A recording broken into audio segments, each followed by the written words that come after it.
মহাভারতের যুদ্ধ যে স্থানে হয়েছিল তার নাম কুরুক্ষেত্র কেন, এবং যুদ্ধের জন্য সমবেত হয়েও কুরুক্ষেত্রকে যুদ্ধক্ষেত্র না বলে ব্যাসদেব ধর্মক্ষেত্র কেন বললেন?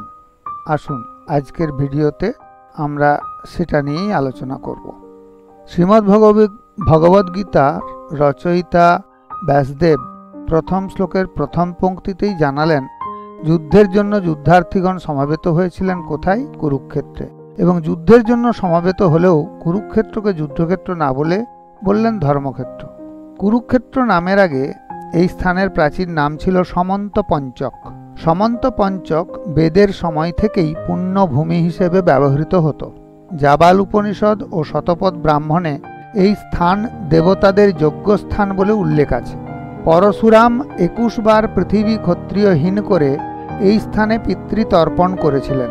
যুধিষ্ঠির দুর্যোধনদের পিতৃপুরুষ রাজা কুরু সমন্ত পঞ্চকের ঊষর ভূমিতে হল চালনা করে বর লাভ করেছিলেন।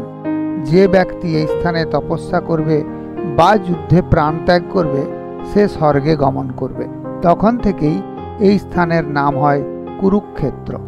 মহাভারতের বনপর্বে তীর্থযাত্রা পর্যায়ে কুরুক্ষেত্রকে 3 লোকের মধ্যে শ্রেষ্ঠ তীর্থস্থান বলে বর্ণনা করা হয়েছে।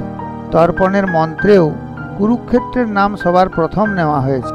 কুরুক্ষেত্রম গয়া গঙ্গা প্রভাস পুষ্করাণি চ তীর্থান্যতানি পুণ্যানি তর্পণ কালে ভবন্তি। সুতরাং মহর্ষি ব্যাস যুদ্ধক্ষেত্র না বলে ধর্মক্ষেত্র বলা সুসঙ্গত তো বটেই, প্রয়োজনীয়ও মনে করেছেন। তাছাড়াও কুরুক্ষেত্রকে ধর্মক্ষেত্র বলবার আরও একটা কারণ রয়েছে। বেদে 2টি কুরুক্ষেত্রের উল্লেখ আছে।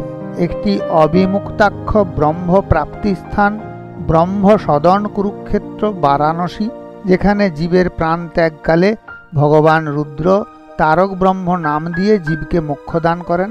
সুতরাং মহাভারতের যুদ্ধক্ষেত্র কুরুক্ষেত্র ব্রহ্মসদন কুরুক্ষেত্র থেকে পৃথক দেখানোর জন্য ধর্মক্ষেত্র কুরুক্ষেত্র বলার প্রয়োজন হয়েছে।